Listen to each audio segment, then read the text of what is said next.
let the witness now observe a quarter century poised upon the very hinge of history.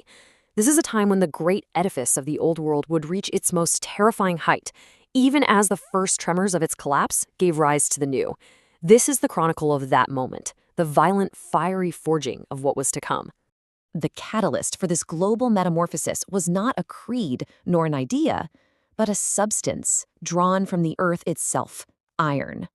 Hardened into steel, it became the agent of creation and destruction, the metal that would arm new empires and give tools to once forgotten peoples.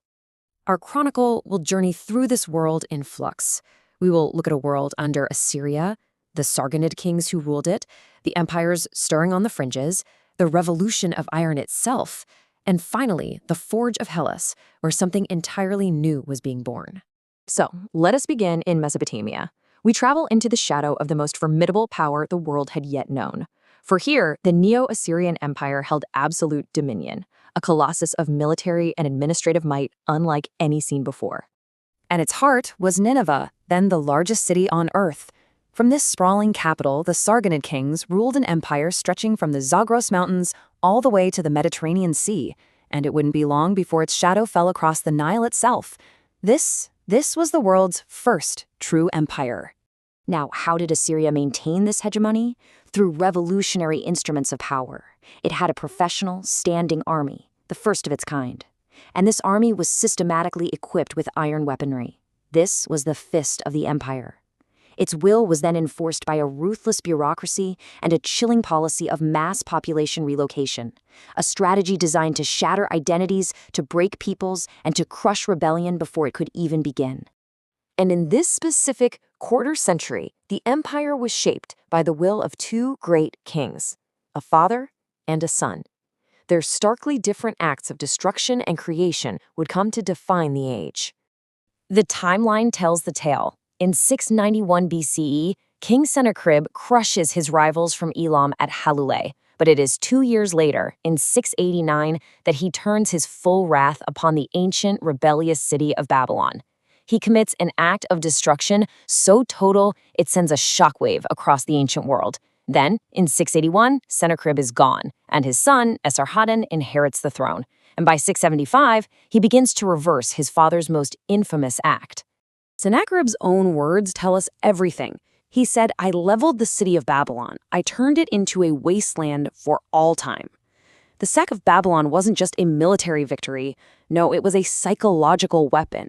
It was a brutal declaration that no power, no god, no city was safe from the fury of the Assyrian throne. And here we see a stunning contrast in imperial strategy. On one hand, Sennacherib's policy was one of pure retribution. He ruled through terror. He ordered the utter destruction of Babylon and directly confronted its powerful priesthood. His son, Esarhaddon, chose a different path. His policy was appeasement. He ordered the rebuilding of Babylon and sought an alliance with that very same priesthood. It was a calculated move, a different theory of power, a way to pacify a vital but volatile part of his empire. Let us now turn our gaze from the imperial heartland to its vast periphery. Because out there, in the long shadow cast by Assyria, old powers were starting to fracture, and new forces, well, they were gathering strength, stirred by the echoes of conflict in Mesopotamia. Look to the Nile. For a century, the Nubian pharaohs of the 25th dynasty had ruled, but now their power was crumbling. When kings like Taharqa dared to challenge Assyria's power in the Levant, the retribution was swift and absolutely devastating. Assyrian armies marched south, shattering Kushite control and installing their own puppet rulers. And it was from this chaos, from the ashes of invasion, that a new native dynasty, the 26th or Saite dynasty, would eventually rise. But first, as vassals to the Assyrian Empire. And to the east, in the Zagros Mountains, something else was stirring. The Median tribes, once just a collection of scattered vassals paying tribute to Nineveh, were beginning to coalesce. They were unifying. And in 678 BCE, a man named Phraortes is named their king. This is the birth of a nascent power, one that would soon become a mortal threat on Assyria's eastern flank. And this change, this flux, it was everywhere. In 696, Cimmerian hordes from the steppe sweep down and ravage the Kingdom of Phrygia. Just a few years later, in 687, a new strongman, Gyges, seizes the throne of Lydia. And even far to the east, The ancient Zhou dynasty of China was continuing its slow, inexorable fragmentation. A whole world was in motion. But what was driving all this? Underneath all these political upheavals, there was a deeper current, a technological revolution. It wasn't a revolution of ideas, but of metal. The mastery of iron was reshaping the very material basis of civilization. Even the poets of the age felt it. Homer, in the Odyssey, captures this perfectly. He describes the sound of a blacksmith plunging a screaming hot axe blade into cold water, since this is the way steel is made strong. That sound, that scream of metal meeting water, that was the sound of a new age being forged. The process he was describing is called quenching. It's simple, really, the rapid cooling of heated iron. But what it does is revolutionary. It transforms the metal's internal structure, turning it into steel, which is immensely harder and stronger than simple iron. And it was decisively superior to the bronze that had armed the elites of the old world for centuries. And this new technology, well, it spread like wildfire. As you can see, iron's use became critical, replacing bronze and stone for the essential tools of both war and civilization. Just think, with iron axes, you could clear vast forests for farming. With iron weapons, you could equip entire armies, not just a handful of champions, on a scale that was simply unimaginable before. In a way, iron democratized power. Think about it. The ingredients for bronze, tin, and copper are rare. They required vast, elite-controlled trade networks. But iron ore is everywhere. It's common. For the first time, this meant that tools and weapons could be mass-produced, and this fundamentally altered everything. Power began to shift away from a small, bronze-wielding elite and towards larger groups, towards states that could organize the production of iron. And so our chronicle comes to a close in the Aegean, in the lands its people called Hellas. Here, this same revolution of iron fueled something different. Not another vast empire built on conquest, but an entirely new kind of experiment in how human beings could live together. An experiment in politics, in culture, and in identity. And the contrast couldn't be more stark. In the old world, you had Nineveh, the largest city on earth, the heart of an empire built by conquest. It was a kingdom of subjects. But in this new world, emerging in Greece, you have the polis. It's not just a place, it's a city of the mind. A society built not by force, but by agreement. A state made up not of subjects, but of citizens. This was a true Hellenic dawn, marked by explosive innovation. The polis, the city-state, became the center of their world. A huge wave of colonization spread Greek-speaking peoples all across the Mediterranean and the Black Seas. A new kind of warfare, hoplite warfare, armed with iron, became dominant, and this new art, this orientalizing style, rich with mythical beasts like griffins and sirens from the east, began to flourish. And writing itself, an art that had been lost to them for centuries, returned as the Greeks cleverly adapted the Phoenician alphabet for their own language. At the same time, inspired by the monumental traditions of Egypt, they began to carve their own figures from stone. The very beginning of a tradition that would echo through the ages. So we are left with a question. As this old world of bronze and terror began to crumble, what was the true engine of change? Was it the conqueror's sword, the will of a great king who could level a city? Or was it the blacksmith's hammer, the anonymous work that shaped the very metal that would build an entirely new world? Witness the reforging of a world. The age of bronze, the metal of myth, gives way. A new era is hammered into existence, forged not in gleaming alloys of legend, but in the hard, dark, and abundant element of iron.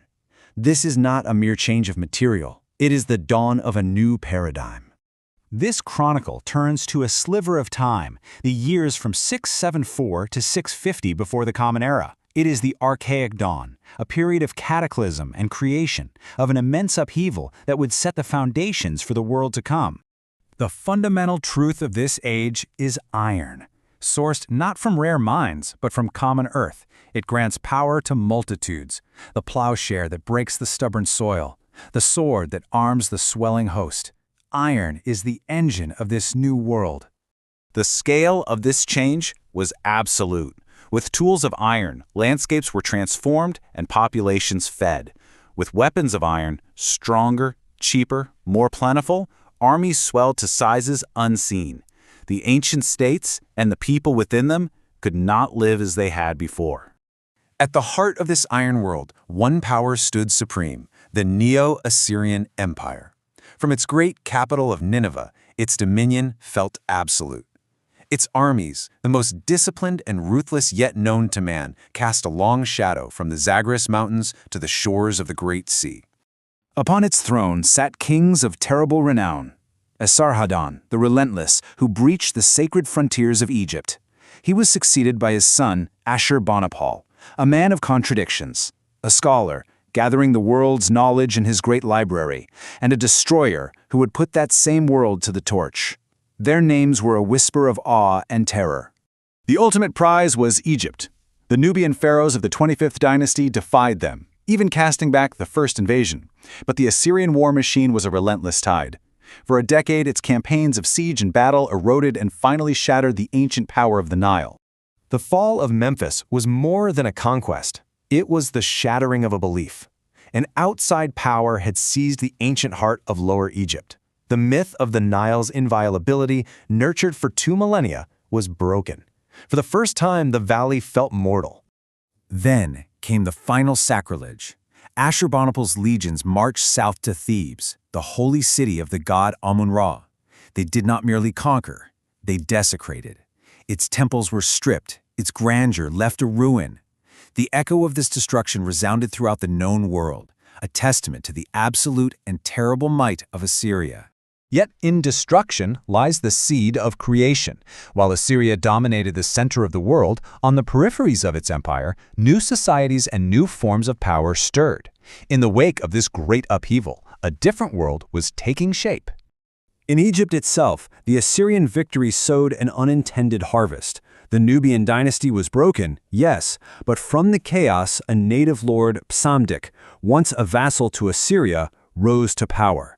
He gathered the broken pieces of his land, forged a new dynasty, the 26th, and from the very ashes of defeat began a revival of Egyptian glory. Far to the west, another kind of explosion was underway. Among the Greek-speaking peoples, populations swelled, giving rise to a new form of life, the independent city-state, the polis. A great wave of humanity poured out across the seas, founding new cities, autonomous and unbound, from the fertile lands of Sicily to the distant shores of the Black Sea. In the Far East, a parallel dissolution was occurring. The ancient authority of the Zhou kings, their mandate of heaven, had faded to a mere shadow. Real power had fractured, scattered among countless rival states, each ruled by an ambitious lord in an age of incessant conflict. Into this vacuum of authority strode a new figure, the hegemon, the Ba. He was not a king by right of heaven, but the most powerful of lords by right of arms. He forged alliances and imposed a brittle peace. His legitimacy derived not from ancient mandate, but from the strength of his armies. But the true harbingers of the future were not forged only in empire. They were seeds of change, planted in warfare, in writing, and in commerce. These were the innovations that would ultimately outlast the kings of Nineveh. Observe the year 664 BCE. As the smoke rose from distant Thebes, a new kind of conflict was born upon the sea. For the first time in recorded history, Greek warfare was committed to the waves. The fleets of Corinth and its colony Corcyra met in pitched battle. It marked the dawn of calculated naval strategy in the Aegean, a form of power destined to shape empires yet to come. A few years hence, around 660 BCE, a quiet revolution took place upon the papyrus scrolls of Egypt. A new script appeared, Demotic. It was a simplification of the sacred and courtly writings of priests and scribes, a script for the common hand, for contracts and daily records. With it, the power of the written word began its slow escape from the confines of temple and palace. Finally, attend to the year 630 BCE, in the western lands of Anatolia, in the kingdom of Lydia. Here, the very nature of wealth was transformed. No longer was value a matter of weight and scale. The Lydians began to strike coins from electrum, each piece stamped with a seal to guarantee its worth. True coinage was born. Value was now a number, something to be counted, forever altering trade, wealth, and power. The chronicle concludes. One great empire, forged of iron, cast its shadow across the world. Yet, in that very shadow, new political structures, new ways of war, new tools of communication, and new concepts of wealth were taking root. The question then is this: as one empire reigned supreme, what new powers gathered in the dawn? Let the witness attend.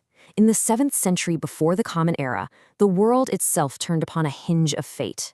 We chronicle now a quarter century, from 649 to 625, when the very foundations of an old world cracked, and from its deep ruins, a new order began its violent birth. Mark these 3 moments in time, for they are like stones cast into a still pool. A victory that was in truth a fatal wound. The death of a titan who held the world in his gaze. The crowning of a challenger from the mountain mists. From these 3 ripples, a tidal wave of change would rise to drown an entire age. Our chronicle begins in the heart of all power, the Neo-Assyrian Empire. A colossus of bronze and terror, it stood astride the known world. And yet, within its hardened, seemingly impenetrable shell, a fatal rut had already taken root. In a person of its king, Ashurbanipal, the empire found its highest, most brilliant expression. He was a monarch who prided himself on literacy, a thing of great rarity among kings of war. And in his capital of Nineveh, he raised a monument not to conquest, but to wisdom, the great library, an archive of all knowledge, preserving for eternity the ancient tales of Gilgamesh and the laws of cities long returned to dust. But this golden age of the mind was paid for with iron and with blood. The king's own brother, who ruled in Babylon, rose against him in rebellion. The war that followed would prove to be the empire's final undoing. Witness, then, the paradox of Assyria. On one side of the ledger, a library that held the collective memory of mankind. On the other, a bitter, fratricidal war that bled the legions dry, that emptied the treasuries, and that left the long frontiers dangerously unguarded. The victory of 648 was a mortal wound, a wound self-inflicted. Now, the chronicle must turn its gaze from the dying heart of the world to its restless, waking limbs. For in the shadow of the faltering colossus, lesser nations, long held in slumber, began to stir with new life. Southward, in the rugged hills of the Levant, the small kingdom of Judah had bent its knee to Assyria for generations. It was a client state, living and breathing in the long shadow of its master. Here, a boy named Josiah came to the throne. He was born in the very year of Assyria's ruinous victory, and he ascended as a mere child. As Assyrian power receded like a failing tide, this young king began a quiet revolution, not one of armies, but one of faith. By tearing down foreign altars, he was tearing down the symbols of foreign domination, forging for his people a new, fiercely independent identity. While Josiah reshaped the soul of his kingdom, another revolution was taking hold to the west, in Anatolia. This was not a revolution of faith, but of commerce, an innovation that would change the very nature of human exchange forever. From the bed of the river Ptolis, the Lydians gathered a pale, shining metal they called electrum, a natural mixing of gold and silver. It was a substance born of the earth itself, a gift of the river gods. And with this metal, they struck a new idea into being. No longer would merchants weigh out clumsy chunks of silver in the marketplace. Now, value itself was stamped into small, consistent discs, guaranteed by a king's authority. This was more than mere convenience. It was the very birth of money, and with it, the speed of civilization itself was forever quickened. Further west still, across the wine-dark Aegean, the Hellenes were absorbing the powerful currents of a changing world into their art and into their very spirit. The old, rigid patterns that had decorated their pottery began to soften, to yield to new forms. From trade with the East came new visions, palmettes, lotuses, and composite beasts of a terrible beauty. The griffin, with its eagle's head and lion's body, and the enigmatic sphinx found new homes on Greek vases and were carved into rough-hewn limestone. A new visual language was being born from this momentous fusion of worlds. Let the witness see that this great loosening was not confined to one corner of the earth. Far to the east, another ancient authority was also beginning to fray. In the lands of the Zhou, the king's sacred word no longer commanded the absolute obedience of ages past. This was the spring and autumn period, an age where local lords, while still bowing to the Son of Heaven, ruled their own domains as kings in all but name. The center was weakening, here as it was in Assyria. And so the world was poised, a hollow empire at its core, encircled by a ring of ambitious challengers, with new ideas stirring in every land. All that was needed now was a single, final push to bring the old order crashing down. In the year 627, the great king of Assyria, the librarian, the warrior, the conqueror of Babylon, Ashurbanipal, died. And with his last breath, the pillar that had held up the world for so long crumbled into dust. Immediately, the jackals began to tear at the lion's corpse.